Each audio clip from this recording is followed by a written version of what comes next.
സിനിമയിലെ പുരുഷ മേധാവിത്വത്തിനെതിരെ ചോദ്യം ചെയ്യാൻ വേണ്ടി എന്നുള്ള രീതിയിലാണ് വിമൻസ് കളക്റ്റീവ് ഇൻ സിനിമ രൂപീകരിച്ചത്. പക്ഷേ അവിടെ ഈ ഭാഗ്യലക്ഷ്മിയെ പോലെ എല്ലാ കാര്യങ്ങളിലും ശക്തമായിട്ട് അഭിപ്രായം പറയുന്ന ഒരാളെ അവർ അകറ്റി നിർത്തി.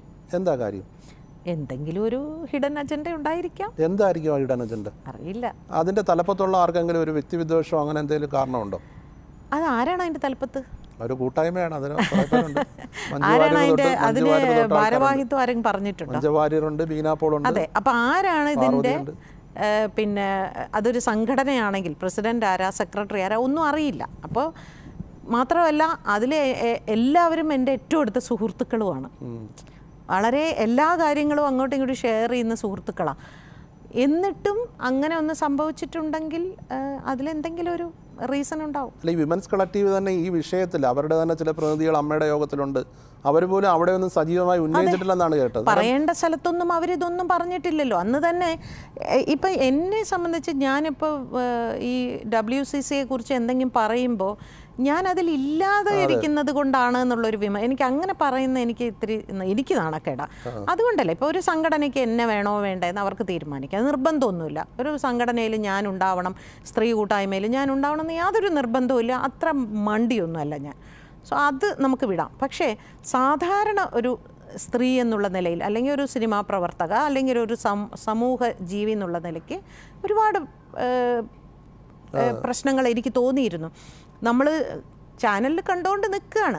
ഞാൻ ചോദിക്കട്ടെ, ഈ ചാനൽ അന്ന് ഈ വിഷയം എടുത്ത് നമ്മുടെ മുമ്പിൽ കാണിച്ചില്ലായിരുന്നുവെങ്കിൽ, അതായത് മീറ്റിങ്ങിന് പോകുമ്പോൾ ഈ അംഗങ്ങൾ പറയുന്നു ഞങ്ങൾ ഉള്ളിൽ പോയി എല്ലാം സംസാരിക്കും, തിരിച്ചു വന്നിട്ട് പറയുന്നു എല്ലാം സംസാരിച്ചു, അവർ പോകുന്നു, അടുത്തൊരു ഗ്രൂപ്പ് വന്നിട്ട് പറയുന്നു ഒന്നും സംസാരിച്ചില്ല. നമ്മളെങ്ങനെയാണ് അറിയുന്നത്? ചാനൽ പറയുമ്പോഴാണ് അറിയണത്, അല്ലേ? അപ്പോൾ ചാനൽ അത് എടുത്തു കാണിച്ചതാണോ തെറ്റ്? അതെങ്ങനെ തെറ്റാവുന്നത്? അപ്പോൾ അവിടെ പലപ്പോഴും ഇപ്പം ഇന്നലെ അതിൽ തന്നെ ഒരംഗം പറയുന്ന ഏതോ ഒരു ഇൻ്റർവ്യൂവിൽ ഞാൻ വായിച്ചു, ഒരുപാട് പേര് സാമ്പത്തിക ബുദ്ധിമുട്ടുകൾ ഇപ്പോഴും സ്ത്രീകൾ നേരിടുന്നുണ്ടെന്ന് കുറേ പരാതികൾ ഞങ്ങൾക്ക് കിട്ടിയിട്ടുണ്ട്.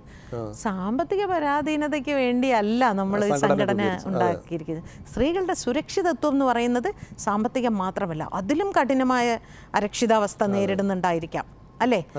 അപ്പോൾ ഇവിടെ സാമ്പത്തികം വാങ്ങിച്ചു കൊടുക്കാൻ ഓൾറെഡി ഇവിടെ സംഘടനകളുണ്ട്, അല്ലേ?